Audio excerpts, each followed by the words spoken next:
masyarakat di bidang keilmuan teologi, musik gereja, pendidikan agama Kristen, dan lainnya dengan bercirikan teologi Pentakosta, karakter prajurit, gaya hidup doa, pujian, dan penyembahan untuk menuntaskan amanat agung Tuhan Yesus melalui pelatihan, pengajaran, pemberdayaan, pelayanan kepada gereja dan masyarakat dalam suasana dan spiritualitas Pentakosta.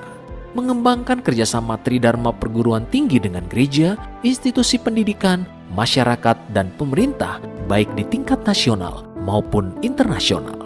The New STTB The Way to Reach Your Destiny.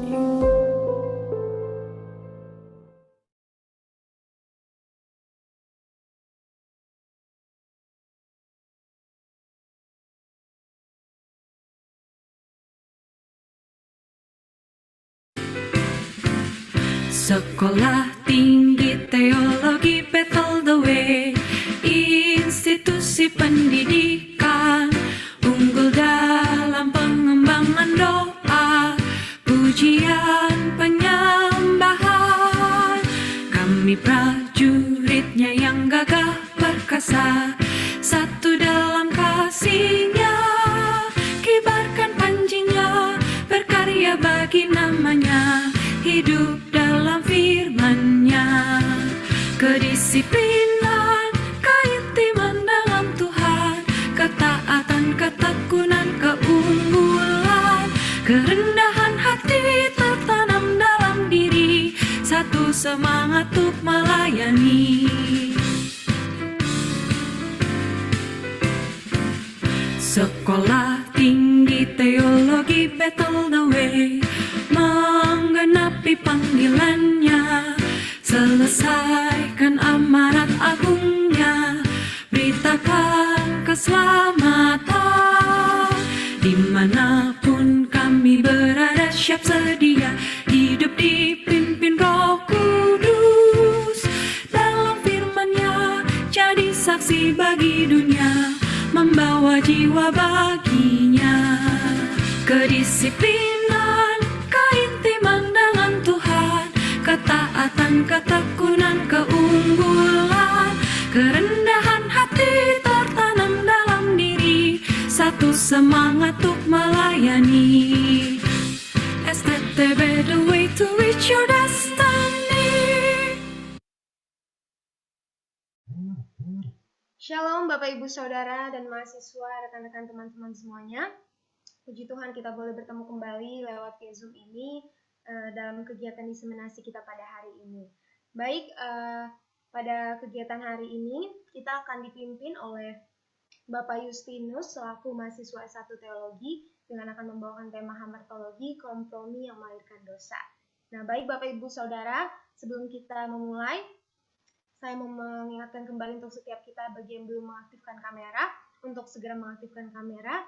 Dan juga Bapak Ibu Saudara, kita akan sama-sama memulai kegiatan diseminasi kita pada hari ini dengan pujian dan penyembahan. Saya serahkan kepada tim PPW untuk memulai.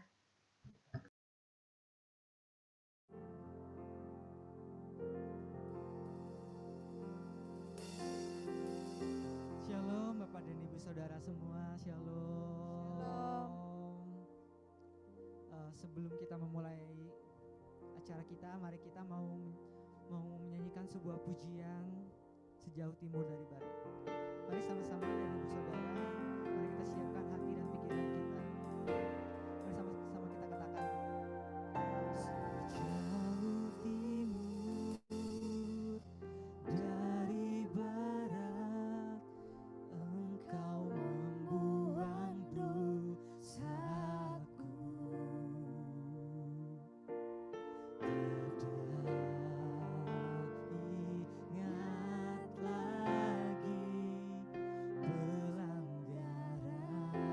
pelanggaranku.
Baik, mari kita bersatu di dalam doa.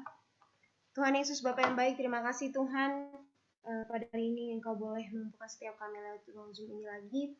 Dan kami telah menaikkan setiap pujian penyembahan yang terbaik bagimu. Biarlah Tuhan Kau memberkati setiap kami Tuhan pada hari ini. Kami akan mengadakan kegiatan diseminasi pada hari ini. Engkau memberkati hamba-Mu yang membawa dan memimpin setiap kami, yang membagikan setiap materinya, dan Engkau memberkati setiap kami yang mendengarkan agar boleh menjadi manfaat bagi setiap kami Bapa. Terima kasih Tuhan, terima kasih Yesus, terima kasih Roh Kudus. Kami sudah berdoa dan mengucap syukur, sama-sama kita katakan amin. Baik, Bapak Ibu Saudara yang terkasih, kembali saya mengingatkan untuk setiap kita mengaktifkan kamera. Bagi yang belum mengaktifkan kamera. Baik, dan langsung saja setelah ini seperti biasa akan ada sesi pertanyaan bagi Bapak Ibu Saudara yang terkasih dan rekan-rekan mahasiswa sekalian yang ingin menyampaikan atau memberikan pertanyaan-pertanyaan. Nanti setelah pemaparan materi dari Bapak Justinus akan dibuka bagi setiap kita. Langsung saja, langsung tanpa berlama-lama, kita mau serahkan kepada Pak Justinus untuk memaparkan setiap materi. Terima kasih. Silakan Pak. Ya, shalom semuanya. Puji Tuhan, hari ini saya diberi kesempatan dari pihak kampus untuk membawakan hasil penelitian saya atau diseminasi dari saya. Sebenarnya ini adalah tugas dari mata kuliah Sistematika 2 yang diampu oleh Pak Loren. Terima kasih untuk Pak Loren atas bimbingannya untuk pembuatan artikel ini, juga kepada pihak kampus untuk kesempatan ini. Oke, saya akan mulai dengan share screen saya ya.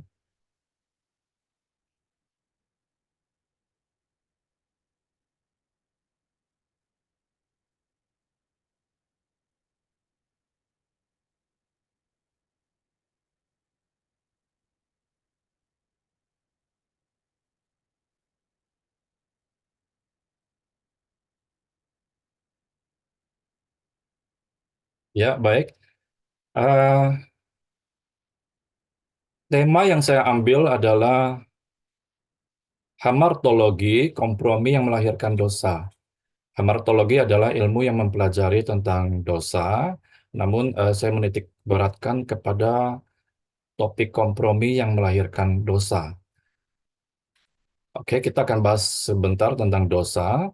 Dosa diyakini sebagai akibat pelanggaran ataupun pemberontakan manusia kepada kehendak atau firman Tuhan. Nah, kita tahu bahwa dosa pertama kali itu muncul atau lahir di Lucifer. Ketika Lucifer itu tidak puas dan ingin menjadi seperti Allah. Kita bisa baca di Yesaya 14. Kemudian setelah kejatuhan Lucifer yang kemudian berganti nama menjadi iblis, dosa dibawa masuk ke Taman Eden dan Adam dan Hawa terbuai oleh tawaran dari iblis. Kemudian dosa dibawa oleh Adam dan Hawa kepada semua manusia. Kita bisa baca di Roma 5 ayat 12 yang menyatakan bahwa karena satu orang dosa menjalar atau maut menjalar ke semua orang dan semua orang telah berbuat dosa. Nah, akibatnya apa? Akibatnya adalah dosa kemudian menjadi naturnya manusia. Mungkin ada pertanyaan, kan Yesus sudah menebus manusia dari dosa. Ya benar, tapi apakah kita sudah tidak berbuat dosa lagi? Nah, apa yang menyebabkan kita bisa berbuat dosa lagi? Nah, di Markus 7 ayat 21 dan 22 itu menjelaskan. Jadi ada kecenderungan itu berbuat dosa. Nah, kecenderungan manusia berbuat dosa inilah yang kemudian ditambah dengan free will atau kehendak bebas yang sebelumnya kita lihat, itu akan melahirkan sikap atau pikiran, mulai dari pikiran dulu ya, kemudian sikap kompromi, kemudian dari kompromi baru membuahkan atau melahirkan dosa. Nah, kecenderungan saya tidak bahas panjang di sini karena waktunya sangat singkat ya. Kita akan bahas kemudian tentang free will. Nah, free will itu Tuhan memberikan kehendak bebas atau free will kepada manusia untuk memilih sesuai dengan pertimbangan akal budinya. Nah, namun kelemahannya karena manusia sekarang kan sudah berdosa ya. Karena dosa yang turunan itu manusia memiliki kecenderungan untuk memberontak ya atau melanggar kehendak Allah. Jadi selalu ada kecenderungan seperti itu, pemberontakan dan pelanggaran akan kehendak Tuhan atau firman Tuhan. Nah, di sisi lain, kehendak bebas manusia itu kerap disusupi oleh pandangan dunia atau pandangan luar. Tentu dalam hal ini adalah pandangan yang negatif ya. Tidak semua pandangan dunia itu salah seperti itu ya. Nah, pandangan dunia itu apa? Pandangan dunia adalah pemikiran yang lahir di dunia sekuler. Kalau di dunia rohani ya bukan pandangan dunia lagi ya, tetapi pandangan sesuai dengan firman Tuhan. Nah, dan di sini yang kita lihat adalah yang kerap bertentangan dengan kehendak Allah atau firman Tuhan. Jadi pandangan dunia yang negatif dalam pandangan kekristenan seperti itu ya. Nah, namun kelemahan kita apa? Pandangan dunia ini kerap diterima oleh orang percaya. Nah, beberapa alasannya itu seperti karena pandangan dunia itu tuh lebih baik, lebih praktis, lebih populer, dan mudah diterima, dan lain sebagainya. Nah, dari penerimaan akan pandangan dunia yang bertentangan dengan firman Tuhan tadi, maka lahirlah yang disebut dengan kompromi ini. Nah, kompromi di sini bagian ini adalah menjadi juga pokok masalah dari penelitian saya. Nah, menurut KBBI, kompromi adalah persetujuan melalui jalan damai atau dengan mengurangi tuntutan. Nah, penerapannya apa? Kompromi oleh sebagian orang percaya dianggap sebagai jalan tengah. Tadi kan jalan damai kalau menurut KBBI. Nah, yang aman supaya tidak dianggap salah oleh Tuhan. Gitu ya, tidak dianggap salah atau mungkin oke lah 50-50. Namanya jalan tengah kan, oke saya masih buat ini saya salah, tapi ya saya ada benarnya. Nah, pandangan mereka seperti itu, makanya disebut jalan tengah. Nah, beberapa pandangan yang mengkamiri orang percaya sehingga mengambil jalan tengah antara lain, Tuhan bisa mengerti. Sekali-kali tidak masalah, yang penting masih ke gereja. Misalnya seorang bapak bekerja di perusahaan, kemudian ada kelebihan bayar 5 juta. Kebetulan anaknya sedang sakit dan keuangannya sedang kritis, mungkin sedang akhir bulan dan sebagainya. Dan ada pikiran begini, diambil saja, gitu kan. Mungkin temannya bilang, nggak apa-apalah, kamu kan anaknya lagi sakit, itu kan kelebihan bayar. Kalau kamu ambil, perusahaan nggak rugi juga kok, itu nggak rugi, itu kan kelebihan bayar. Ya sekali-kali nggak apa-apalah. Kamu kan masih tiap minggu juga ke gereja, masih taat, ya sekali-sekali Tuhan mengerti. Nah, itu seperti itu. Itu salah satu contoh dari pandangan dunia. Tetapi namun Allah tidak berkompromi dengan setiap hal yang melahirkan dosa. Nah, seperti yang tadi kan, itu namanya sudah mencuri atau ingin memiliki kepunyaan orang lain, seperti itu.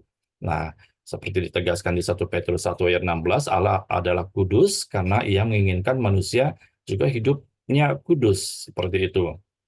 Nah, tujuan penelitian saya apa? Pertama adalah supaya setiap orang percaya itu menyadari akan konsekuensi dari sikap kompromi dan menjauhi tentunya sikap kompromi tersebut. Kedua adalah supaya orang percaya memahami bahwa tidak setiap pandangan dunia itu baik dan seturut kehendak Allah. Ini di dalam artikel itu ada beberapa contoh yang saya kasih seperti apa ya, white lies, seperti itu ada juga pandangan bahwa eh, pandangan psikologi yang mengatakan bahwa eh, karakter pemarah, pemalas, dan sebagainya tidak ada hubungannya dengan agama atau Tuhan. Jadi itu semua adalah masalah psikologi semata-mata. Dan masih banyak lagi saya tulis di dalam artikel saya. Nah, kemudian tujuan penelitiannya, temuan dari penelitian yang saya dapat apa?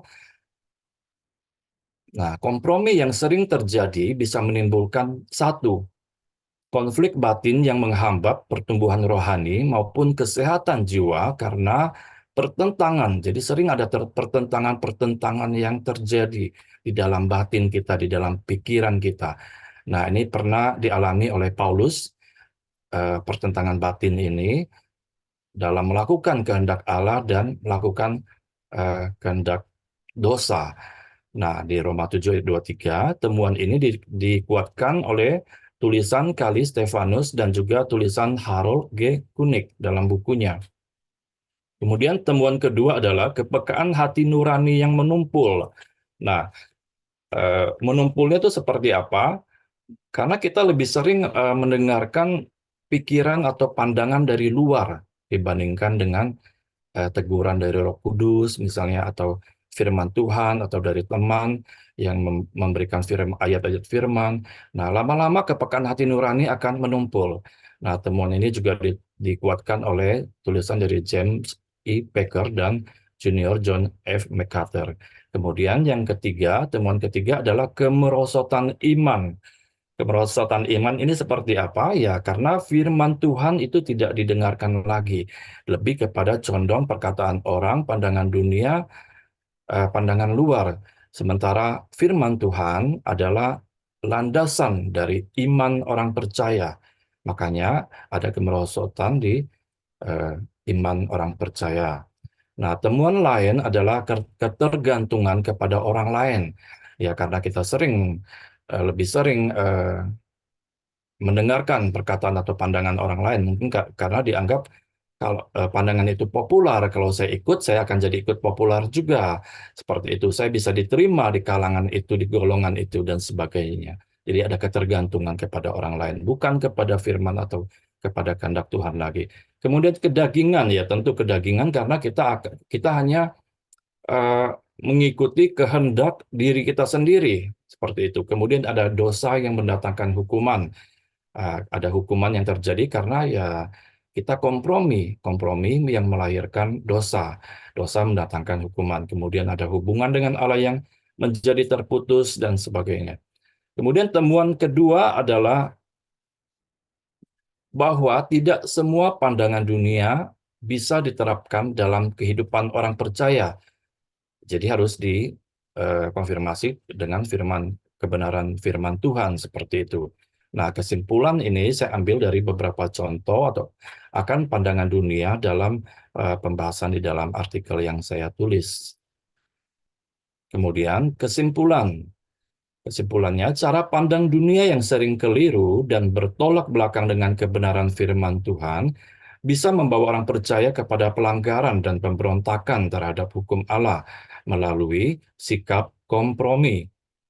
Tidak ada jalan tengah antara melakukan kehendak Allah sebagian dan mengikuti cara pandang dunia secara bersamaan. Sebuah kompromi akan berbuah dosa di hadapan Allah, sehingga setiap pelanggaran akan mendatangkan didikan atau ajaran dari Allah.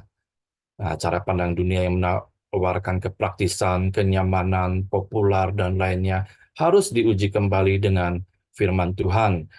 Orang percaya harus bijak terhadap setiap cara pandang dunia maupun keinginan di dalam dirinya akibat pengaruh dari luar. Nah, pengenalan akan Allah dan firman-Nya menjadi benteng dan kekuatan pertahanan terhadap cara pandang dunia yang keliru. Demikian singkat kerangka dari dari tulisan artikel saya yang berjudul Harmatologi, Kompromi yang Melahirkan Dosa. Terima kasih untuk perhatiannya. Saya serahkan kembali kepada moderator. Baik, terima kasih banyak Pak Justinus atas pemaparan materinya. Saya mempersilahkan bagi setiap kita, Bapak Ibu dan rekan-rekan mahasiswa sekalian yang ingin bertanya. Saya persilahkan.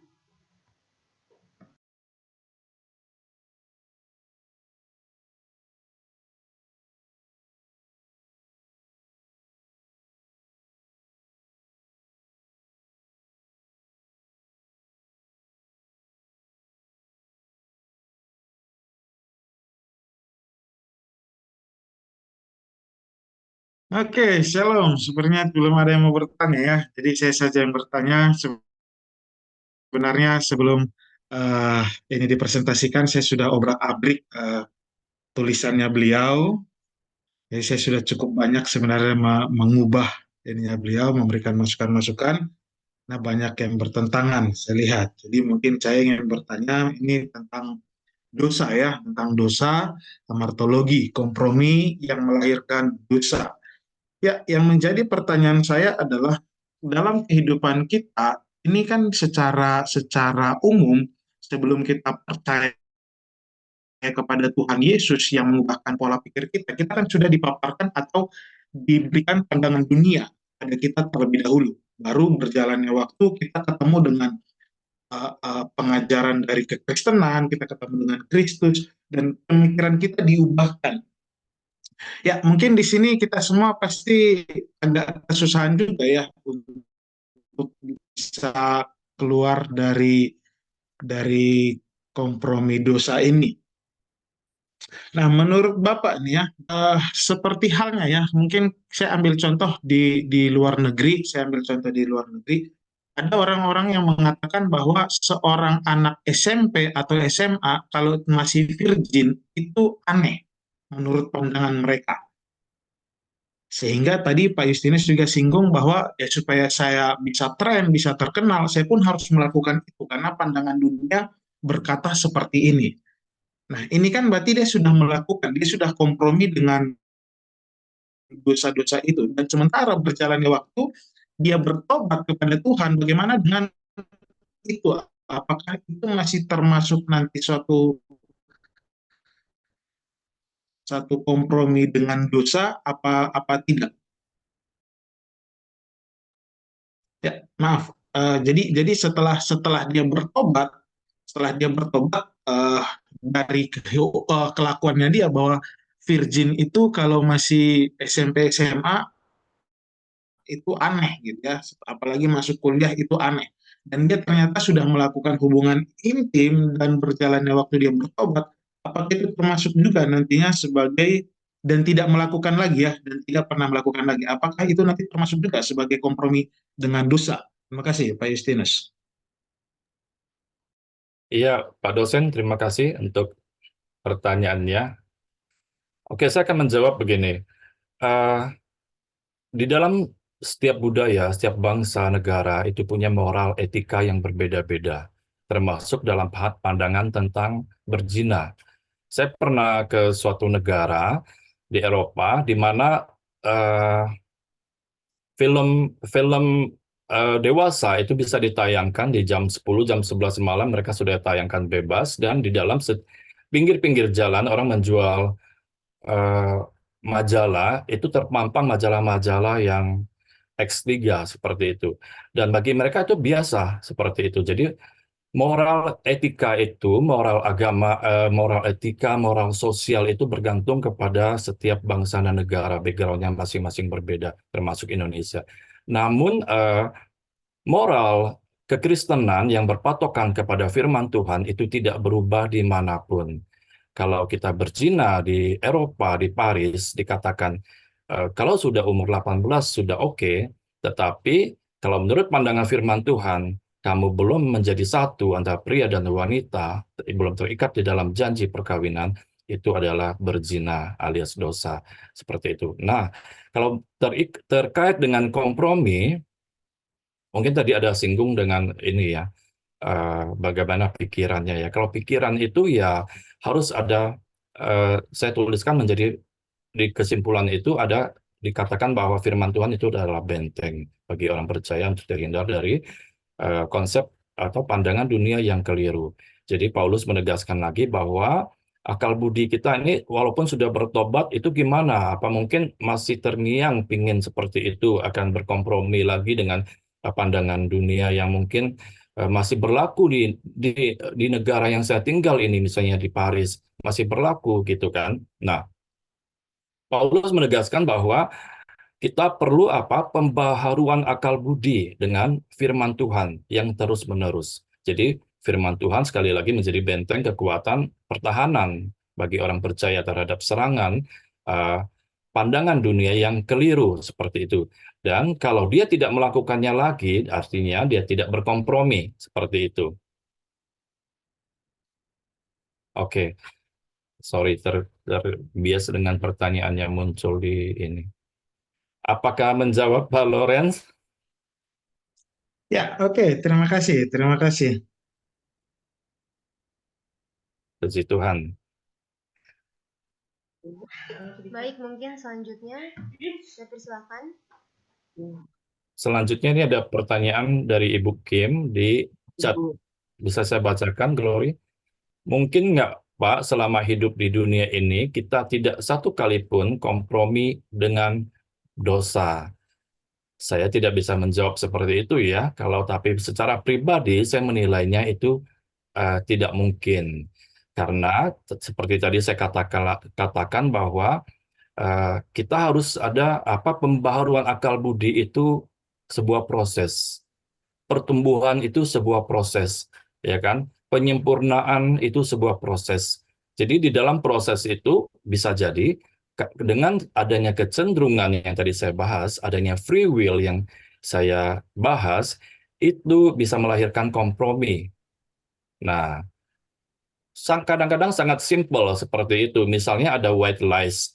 Ya, white lies itu ataulah katakan yang paling simpel, kita sakit nih. Misalnya, aduh saya ini pusing atau pilek, tiba-tiba bangun pilek, terus orang katakan sangat simpel. Kalau sakit apa? Kemana kalau kita sakit? Ke dokter kan? Kalau sakit ya ke dokter. Orang berpandangan seperti itu. Nggak ada orang yang bilang kalau sakit berdoa. Ada nggak? Nggak ada. Sangat jarang, tapi Alkitab katakan seperti itu. Kalau sakit, carilah hamba Tuhan untuk didoakan atau dioleskan minyak. Bukan berarti tidak boleh ke dokter, tapi hati kita harus tertuju kepada Tuhan dulu. Entah itu koreksi diri, atau kita tahu kita salah, kita minta ampun, lalu kita minta jalan, minta kesembuhan dari Tuhan. Mungkin kemudian baru kita melangkah. Mungkin kita ke dokter, kita beli obat, dan sebagainya. Seperti itu. Jadi ya bisa kita berbuat dosa. Mungkin seperti itu Ibu Kim. Oke, baik. Sebelum kita mendengarkan pertanyaan dari Pak Hikman, kita mau mendengarkan pertanyaan dari Bu Kina. Saya persilakan Bu Kina. Saya ya. Terima kasih, shalom semua. Saya senang dengan presentasi dari Pak Justinus. Tadi dikatakan Pak Lawrence sudah diobrak-abrik ya. Saya tahu itu.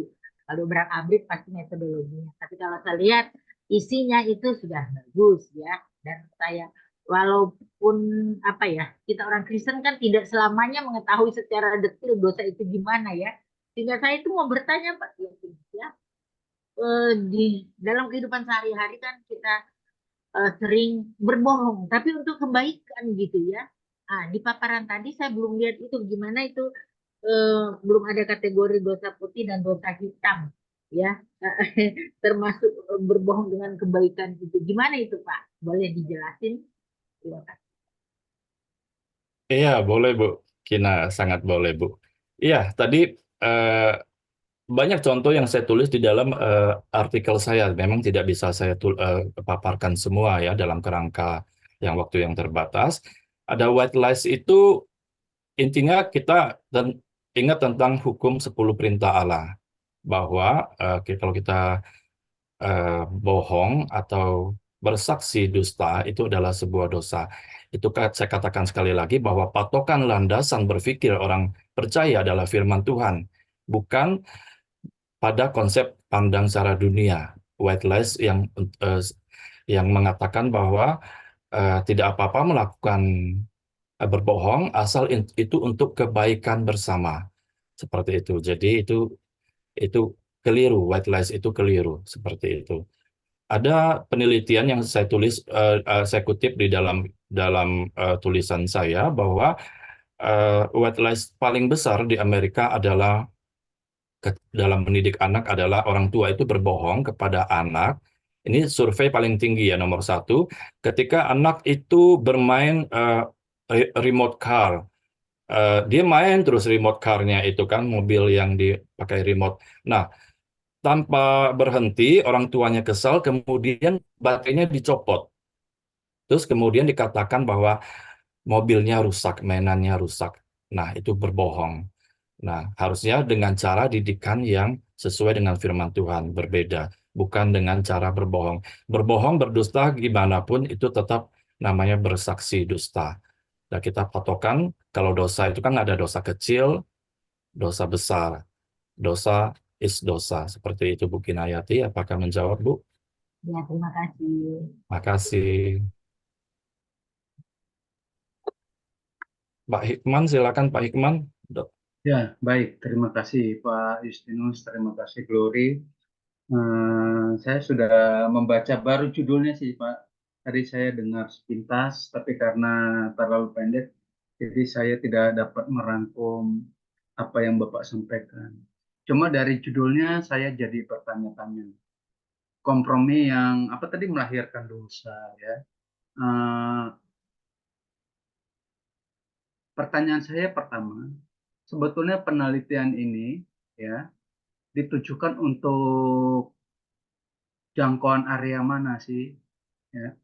Karena kalau kita bicara terkait dengan itu, kita punya budaya yang berbeda-beda. Kalau kita, nah, artinya gini, saya khawatir ini jangkauannya terlalu luas sehingga menafikan budaya dari setiap wilayah dan setiap negara. Contohnya begini, di Indonesia orang memberikan uang hasil korupsi oleh gereja itu dipandang sebagai sumbangan, ya. Malah didoain biar dapat berkah terus. Artinya biar dapat korupsi, biar korupsi terus kan gitu. Sementara di luar negeri, ya itu nggak pandang bulu. Yang kayak gitu-gitu dianggap uang haram dan itu pasti dipidana, ya. Nah, termasuk gerejanya pun pasti dipidana. Pemimpinnya, gerejanya bisa ditutup dan seterusnya. Kemudian misalnya di kita, mohon maaf, tidak berpakaian itu tidak baik. Tapi di Papua dan wilayah-wilayah tertentu, ya mereka nggak berpakaian ya biasa aja, gitu. Ya. Nah, kemudian lagi, misalnya, mohon maaf nih, kissing di wilayah-wilayah tertentu itu hal yang lumrah, ya. Dan di Alkitab itu tidak secara jelas dinyatakan itu dosa gitu ya atau apa ya. Artinya belum ada teks yang memang mengatur hal itu secara rinci. Tapi di kita itu udah berbahaya ya. Jangankan hanya pegangan tangan aja udah dipandang negatif kan ya. Kalau di luar negeri berpelukan itu kan hal biasa lah gitu ya. Kemudian beberapa contoh, ada contoh lain misalnya ya, di luar negeri ya, pemimpin itu harus benar bibit, bebet, dan bobot. Ya. Sementara di kita enggak. Nah, koruptor aja dipilih lagi, gitu kan? Nah, maksudnya gini, Pak. Saya nggak tahu apakah di dalam makalah yang sesungguhnya ini ada batasan-batasan ya untuk area tertentu dan tindakan-tindakan tertentu, atau ini memang secara umum yang akhirnya nanti orang sulit untuk memahami ini dalam konteks apa sih? Tuh. Ini konteksnya wilayah mana? Konteksnya tentang kejadian apa dan seperti apa? Mungkin boleh dijelaskan, Pak, ini sebetulnya mengarahnya kemana sih? Kompromi kompromi itu kompromi yang seperti apa sih sesungguhnya? Dan itu menurut pandangan dari orang-orang mana sih? Misalnya apakah kita budaya timur atau ini budaya barat? Ya itu, Pak. Silakan, Pak Ya, Yusuf. baik, Pak Hikman. Pertanyaan yang cukup panjang dan luar biasa dan menguras pikiran. Baik, saya akan mencoba menjawab, Pak. Eh, Pandangan tentang kompromi. Oke, gini, bahwa penulisan saya adalah kompromi yang melahirkan dosa. Tentu landasan dari penulisan ini adalah firman Tuhan atau kebenaran firman Tuhan. Kita tahu bahwa firman Tuhan atau kebenaran Tuhan itu nggak ada sisi abu-abu, ya, sisinya putih, seputih salju gitu ya.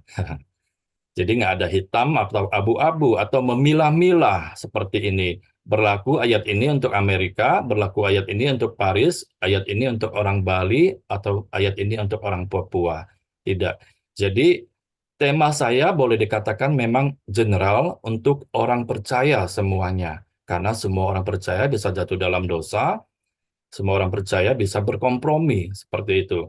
Ya. Jadi judul ini kompromi yang melahirkan dosa itu ada pada semua manusia, semua orang percaya. Jadi bukan orang yang tidak percaya ya tentu karena ini dosa kita mengacu kepada ayat firman Tuhan ini berarti kepada semua orang percaya seperti itu. Nah, dalam kontekstualnya terhadap kebudayaan lokal misalnya kissing orang Eropa, eh, saya pernah lihat mereka ya di tepi jalan, cowok dan cewek ciumannya sangat hot. Orang sekitarnya, apakah seperti orang Indonesia, kemudian foto-foto, melihat, terpukau, apakah seperti itu? Saya sempat terpukau, tapi tidak istilahnya menimbulkan birahi. Maaf, tetapi saya kaget, oh ternyata begini toh kebudayaan waktu itu misalnya di Paris. Oh begitu toh kebudayaannya. Oh oke. Jadi itu sebagai suatu referensi tentang kebudayaan luar. Nah, sekarang begini. Kalau di pihak kita sebagai orang percaya yang melihat bahwa itu kissing, apakah kita berzina? Titik permasalahannya adalah di sana. Termasuk ketika misalnya orang Bali pada zaman dahulu wanitanya telanjang dada.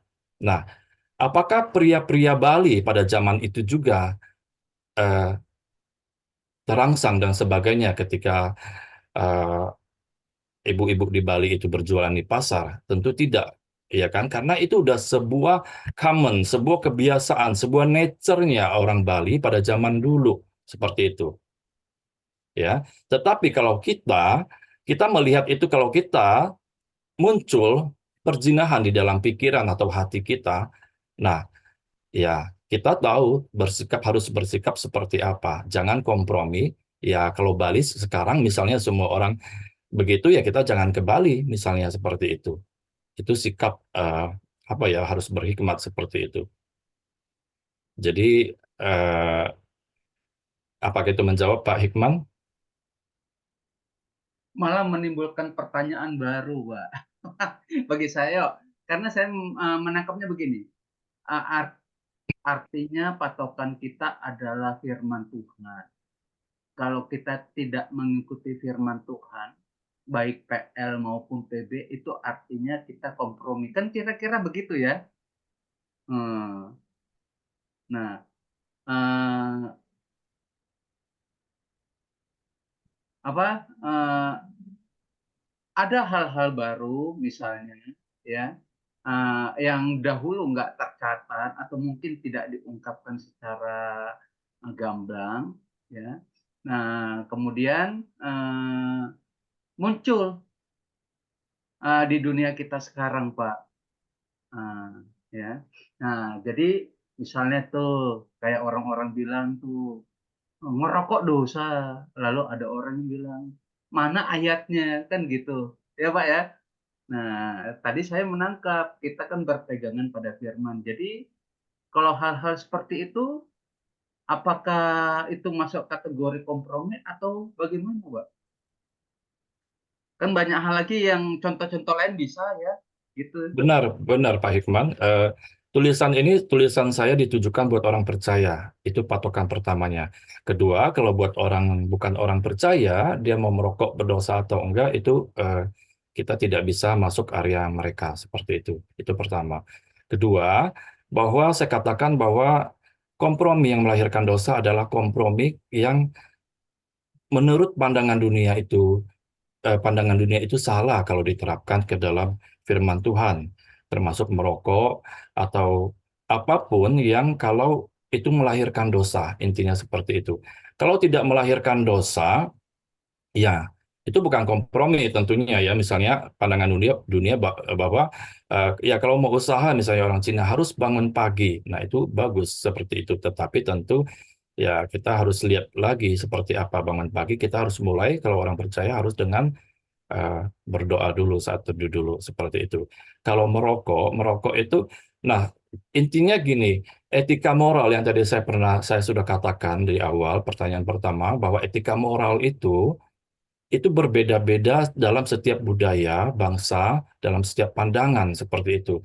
Tetapi kita kompromi yang melahirkan dosa yang saya tulis ini itu tetap berdasarkan kebenaran firman Tuhan.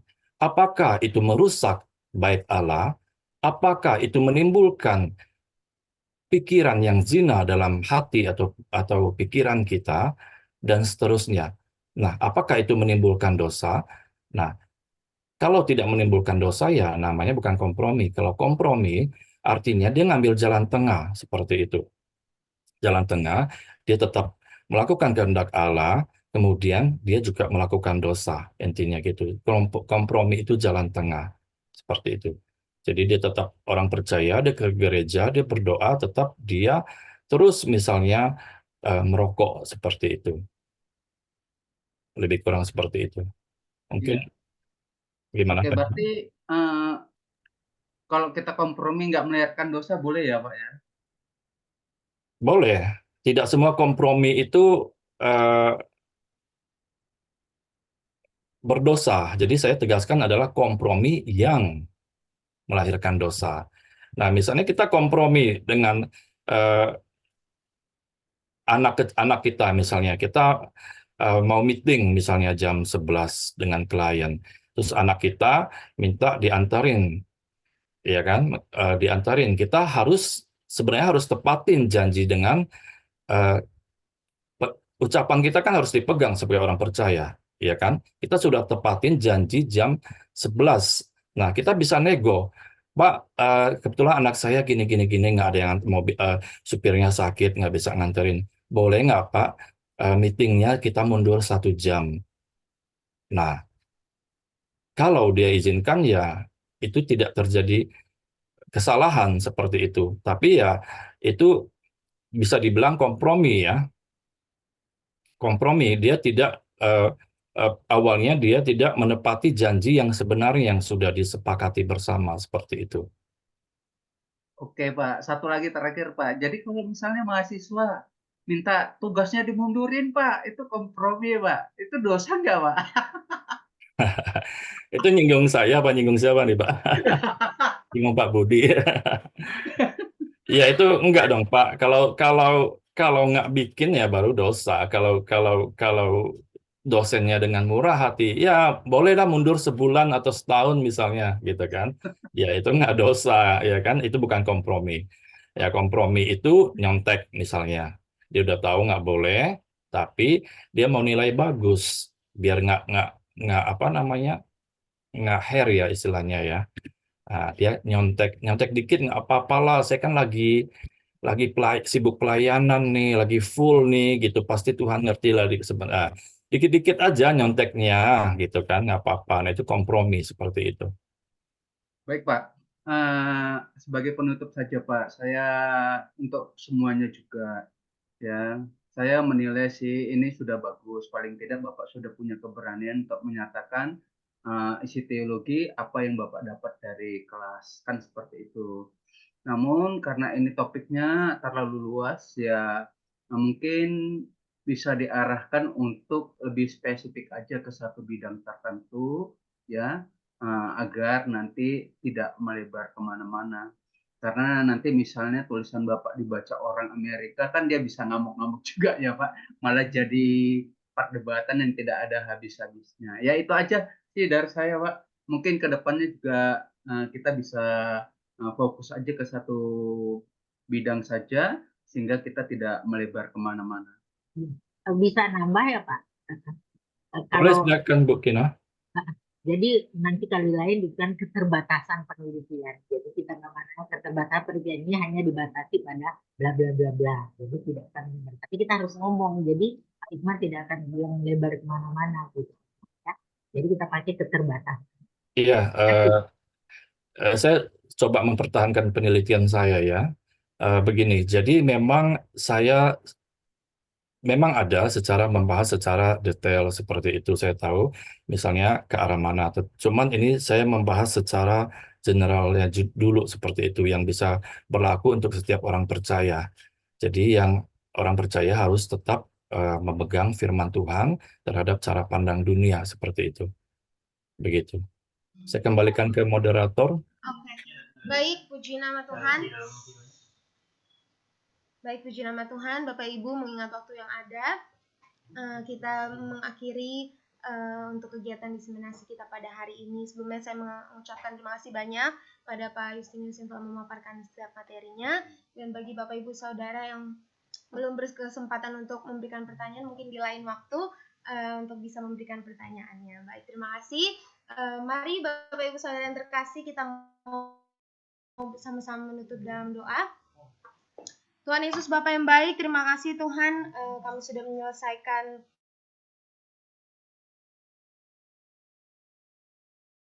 setiap kami. Kau berkati dalam pelayanannya dan keluarganya, dan Kau berkati setiap kami juga yang sudah mendengarkan agar boleh menjadi berkat bagi setiap kami. Tuhan, terima kasih atas kebaikan-Mu dalam setiap kehidupan kami sehingga kegiatan pada hari ini boleh berjalan dengan lancar. Terima kasih Tuhan, terima kasih Bapa, terima kasih Roh Kudus. Kami sudah berdoa dan mengucap syukur, sama-sama kita katakan amin. Terima kasih banyak Bapak, terima kasih banyak. Terima kasih Pak Justinus. Terima kasih Pak Justinus.